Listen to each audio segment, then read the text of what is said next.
आज उपचुनाव में अभी बस हम इतना समझने आए हैं जंक्शन में, एक विधानसभा का खासकर तरारी में जैसे कि पलरा दो का ही लग रहा है। एक है हमारे सुनील पांडे जी का लड़का और दूसरा है राजू यादव, और त्रिकोणीय बनाने का प्रयास में जहां जनसुराज है। जो आपका सुनील पांडे जी हैं उन पे एक दिक्कत, उनका एथी तो भारी लगता है, पहले भी निर्दलीय भी उन्होंने काफ़ी मतलाया था, लेकिन एक चीज़ उनका माइनस हो जा रहा है, वो ब्रह्मेश्वर मुखिया वाला मैटर वहाँ पे अगर खिल रहा है, लोग बोल रहे हैं उसका कुछ सुनील पांडे जी को खामियाजा भुगतना पड़ेगा। क्या आप सोचते हैं? देखिए, ऐसे कैंडिडेट को उपचुनाव है। सबसे पहले तो हम आपको बता दें, जिस विधानसभा में चुनाव है वह विधानसभा उपचुनाव होने जा रहा है। करीब करीब 7-8 महीनों के लिए चुनाव हो रहा है, और 7-8 महीनों के लिए अब एक विधायक चुनिएगा। अब वहीं कहीं ना कहीं बाहुबली नज़र आ रहे हैं, कहीं परिवारवाद नज़र आ रहा है। तो ये सभी को रोकने के लिए हम लोगों को सड़क पे आना होगा और उनकी बातों को समझना होगा। जो लोग बाहुबली के नाम पर, जो लोग परिवार के नाम पर तंबा लगाकर परिवार को टिकट दिला बैठे हैं, तो उसको बदलना नहीं होगा। ब्रह्मेश्वर मुखिया वाला मैटर क्या मायने? ब्रह्मेश्वर मुखिया जी को आप जान रहे हैं ना? ब्रह्मेश्वर मुखिया बिहार का एक समय लीडर और बहुत माने जाते थे। ब्रह्मेश्वर मुखिया जो थे न, वो लीडर भी थे, सामाजिक आदमी भी हम उनको मानते थे कहीं ना कहीं। तो उनका कहीं ना कहीं उनकी वजह से कहीं ना कहीं सुनील पांडे को इसका नुकसान उठाना पड़ सकता है, क्योंकि उनके चाहने वाले भी जो लोग हैं, तो भाई उनको लोग जो मानते हैं, फॉलोवर जो होंगे, तो सुनील पांडे के इसमें थोड़ी जा पाएंगे वो। तरारी में ब्रह्मेश्वर मुखिया जी कितना फैक्टर करेंगे सर?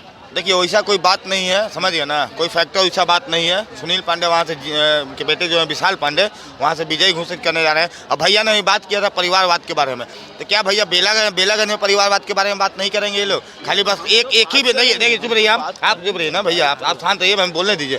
मतलब एनडीए से अगर कोई खड़ा हो गया परिवारवाद, ये लोग परिवार का बात करेंगे, लेकिन राजद से कोई परिवारवाद खड़ा हो जाता है ना, तो ये लोग का ये बोलती बंद हो जाता है, पता ही नहीं चलता है।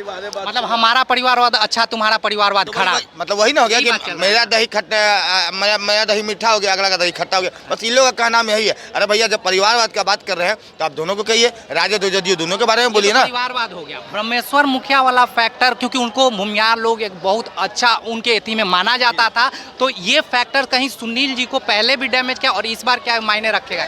देखिए, इस बार ज़्यादा डैमेज तो नहीं करेगा, लेकिन मायने रखेगा। हाँ, मायने तो कुछ रहेगा, 5 से 10% तो मायने रखेगा। और सुनील पांडे आप जानते हैं कि पहले भी निर्दलीय जीत चुके हैं, भारी मतों से विजय प्राप्त किए हैं।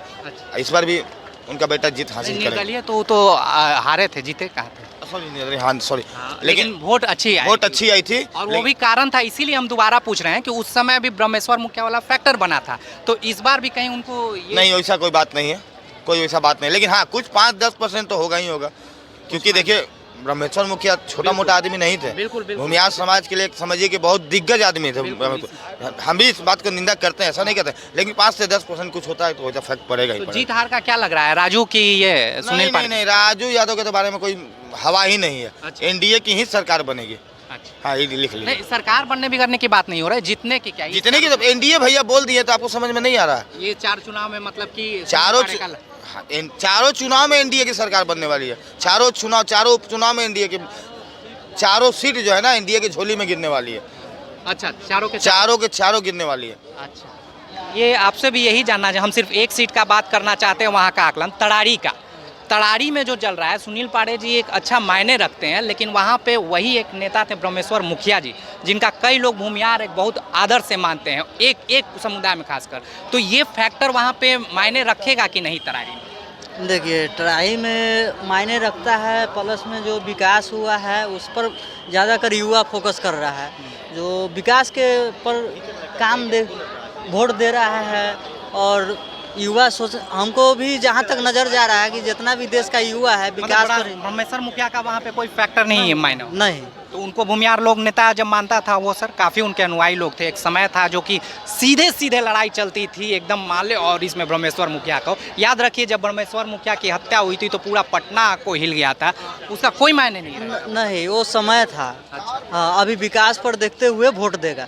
युवा। और हाँ, युवा खासकर युवा कह रहे हैं कि विकास देखते हुए, और एनडीए का विकास तो बोलते हैं कि सुदामा जी भी किए, वो भी इसके पहले भी सुदामा जी थे और उसके पहले वो थे। फिर देखिए कैसे तय होगा? विकास, हाँ विकास हुआ रहता तो किसी को जाना नहीं पड़ता कहीं। तो गया नहीं है ना वो, इसलिए वो, क्योंकि वो सीधे एमपी का लड़े हैं, वो इसलिए खाली है, गया नहीं है वो, तो वहीं का है। हाँ हाँ मानते हैं, लेकिन अब है कि हम एक ही कह रहे हैं कि यहाँ पे युवा सब और जनता भी जागरूकता हो चुका है कि कौन ठग रहा था, कौन ठगने का काम कर रहा था इतना दिन से, और जो ठगने का काम कर रहा था अब चेंज हो रहा है। तो सुनील पारे जी को आप कैसा अच्छा नेता मानते हैं वहाँ पे? हाँ देखिए, मिला जुला कर हम अच्छा नेता को नहीं मानते हैं, जो विकास करेगा वही आएगा, राज करेगा सत्ता में, हम तो यही मानते हैं। तो कैसे ये तय होगा सर?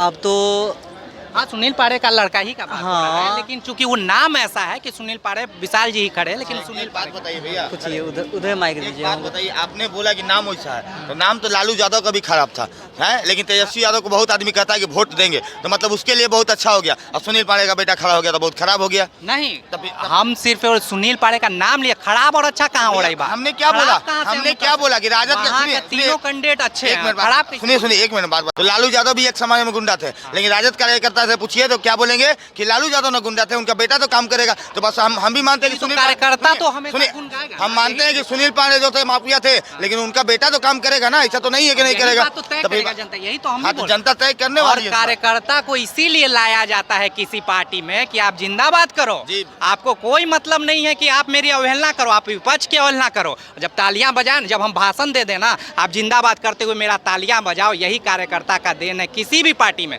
आप उसका विरोध मत करिए, फिर आप कार्यकर्ता नहीं रहिएगा। विरोध हम कर कहा रहे हैं, हम आपके बातों का हम जवाब दे रहे हैं। हाँ, कोई आपके बातों का हम पलटवार जवाब दिए हाँ, कि आपने बोला कि सुनील पांडे का छवि कुछ इफेक्ट पड़ेगा कि नहीं, तो इसे तो आरजेडी का भी इफेक्ट पड़ गया। क्यों नहीं पड़ेगा? बिल्कुल पढ़ना चाहिए, यही मैंने तो आपका जवाब दिया।